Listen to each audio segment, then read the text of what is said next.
వాస్తవానికి ఈరోజు ఆంధ్రప్రదేశ్లో ఉన్న పరిస్థితి ఏంటంటే జగన్మోహన్ రెడ్డి గారు మంచి చేశారు, మళ్ళీ జగన్మోహన్ రెడ్డి గారే వస్తారు.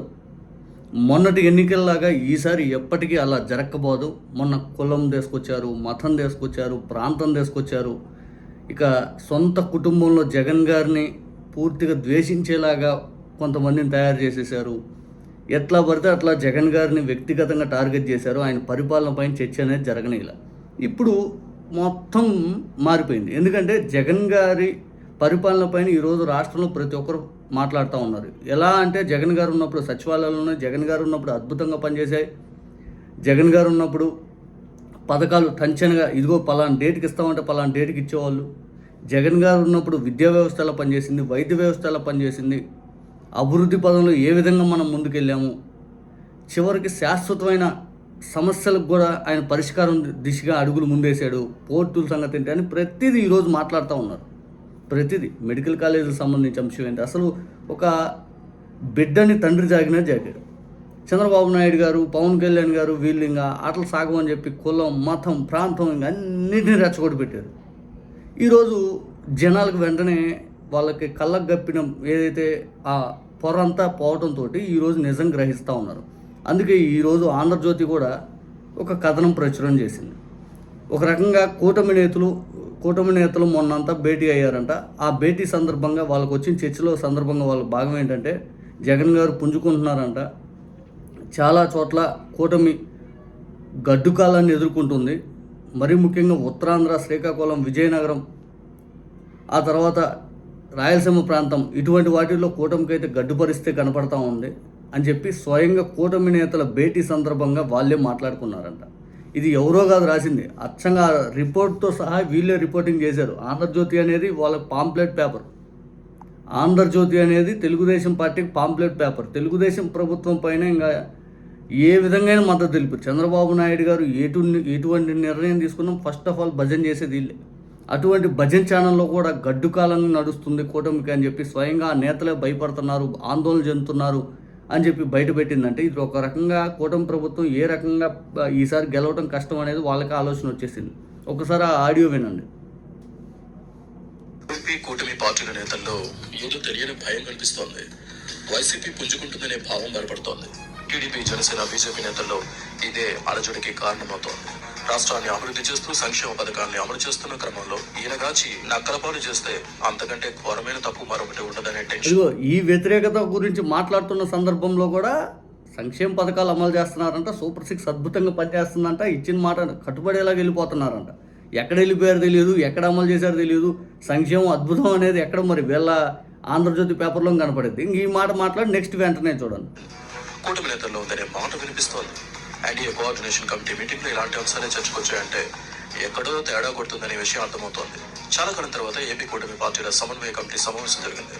ముఖ్యమంత్రి చంద్రబాబు, డిప్యూటీ సీఎం పవన్ కళ్యాణ్, మంత్రి లోకేష్ పై ఇటీవల వైసీపీ సోషల్ మీడియా విరుచుకుపడుతున్న క్రమంలో జరిగిన ఈ భేటీకి రాజకీయంగా ప్రాధాన్యత ఏర్పడింది. టీడీపీ రాష్ట్ర అధ్యక్షుడు పల్లా శ్రీనివాసరావు, మంత్రి నిమ్మల రామానాయుడు, జనసేన నుంచి మినిస్టర్ నాదెండ్ల మనోహర్, హరిప్రసాద్, బీజేపీ రాష్ట్ర అధ్యక్షుడు మాధవ్, పార్టీ ఎమ్మెల్యే మంత్రి సత్యకుమార్ యాదవ్, కూటమి పార్టీల కోఆర్డినేషన్ కమిటీలో సభ్యులు 3 గంటల పాటు జరిగిన భేటీలో పలు అంశాల్లో వేడి చర్చ జరిగింది. కొందరు నేతలు తమ అభిప్రాయాలను నిర్మోహమాటంగా చెప్పేశారు. కొన్ని జిల్లాల్లో కూటమి పరిస్థితి బాగోలేదనే అంశం చర్చకొచ్చింది. ఇది ఆందోళనకర పరిణామం. డేంజర్ బెల్స్ మోగుతున్నాయని ముందస్తు వార్నింగ్ అన్న వాస్తవాన్ని అంగీకరిస్తున్నారు. ముఖ్యంగా అరకు పార్లమెంట్ స్థానంతో పాటు విజయనగరం జిల్లా, శ్రీకాకుళంలోని కొన్ని నియోజకవర్గాల్లో ఏ మాత్రం అనుకూలంగా లేదు. ఇక రాయలసీమలో వైసీపీ అఫెన్స్ మోడ్ లో వెళ్తుంటే ఎన్డీఏ డిఫెన్స్ లో పనిచేస్తుందన్న అంశం చర్చకొస్తోంది. ఫ్యాన్ పార్టీ దూకుడుకు కళ్ళెం వేయకపోతే కష్టమేనన్న టెన్షన్ కూటమి నేతల్లో కనిపిస్తోంది.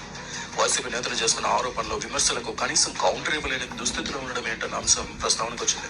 కూటమి పార్టీలోని లోపాలకు ఇది నిదర్శనమనే అంశం ప్రస్తావనకు వచ్చింది. ఇలాంటి నిర్లిప్తత మంచిది కాదనే అభిప్రాయం వ్యక్తమైంది. ఇదే పరిస్థితి కొనసాగితే కష్టాలు తప్పవన్న అంశం చర్చకొచ్చిందని సమాచారం.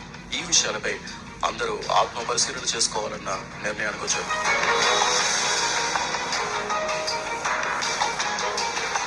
మరోవైపు ఓటర్ల జాబితాల ప్రత్యేక సమగ్ర సవరణ ప్రక్రియ ఎస్ఐఆర్ అధికారం ఉంది. పూర్తి స్థాయిలో ఆంధ్రజ్యోతిది వాళ్ళే బయటపెట్టింది ఏంటంటే వాళ్ళ అంతర్గత సమావేశంలో ఉత్తరాంధ్ర ఈసారి దెబ్బపడిపోతుంది, రాయలసీమ దెబ్బపడిపోతుంది, పూర్తిగా వైసీపీ పుంజుకుంటుంది, వైసీపీకి పాజిటివ్ వైబ్స్ వచ్చేసినాయి, ఇక చంద్రబాబు నాయుడు గారి మీద వ్యతిరేకత నిజంగా ఆయన వ్యతిరేకత ఇది. ఎమ్మెల్యేలు లోకల్ అవినీతి, లోకల్లో ఎమ్మెల్యేలు దందాలు, లోకల్లో ఎమ్మెల్యేలు చేస్తున్న అరాచక పరిపాలన ఎలా అవుతుందో, అది లోకల్లో ఎంత వ్యతిరేకత ఉందో, చంద్రబాబు నాయుడు గారు చేస్తున్న అరాచకం ఏదైతే ఉందో, చంద్రబాబు నాయుడు గారి ప్రభుత్వం పూర్తిగా చేతులెత్తేసి సంక్షేమం అందించకుండా ఎట్లా అయితే పరిపాలిస్తుందో, ఎంతసేపు జగన్ గారిని తిట్టని తప్పితే వీళ్ళు ఇచ్చిన మాటలేంటి, వీళ్ళు కట్టుబడిన విధానాలేంటి, వీళ్ళు చేసే పనులేంటి, ఏమన్నా అడిగితే తిట్టటాలేంటి, అక్రమ కేసులేంటి, ఇవన్నీ ప్రజలు వ్యతిరేకత వచ్చింది. కనీసం ఉద్యోగులకు కూడా న్యాయం చేయలేకపోయారు. ఉద్యోగులు వీళ్ళ కోసం బలంగా నిల్చుంటే ఆ ఉద్యోగులకు కూడా వీళ్ళు న్యాయం చేయలేకపోయారు. ఇటువంటి సందర్భంలో వీళ్ళపైన వ్యతిరేకత రాకుండా ఏ పార్టీకి ఉంటుంది? ఇంకా 2 సంవత్సరాలకి ఎట్లా ఉందంటే 5 ఏళ్ళకి ఎంత ఉంటుంది? ఇలా ఊహకు అందదంగా 2 సంవత్సరాలకి ఎంత వ్యతిరేకత ఉంటే 5 సంవత్సరాలకి ఎంత ఉంటుంది? పట్టుమని ఇల్లు ఇదే కూటమి ప్రభుత్వం వాళ్ళు గతంలో ఇల్లు జగన్ గారి ప్రభుత్వం పైన 3-3.5 సంవత్సరాల వరకు కామెంట్ చేయాలంటే వీళ్ళకి సబ్జెక్ట్ దొరికేది కాదు.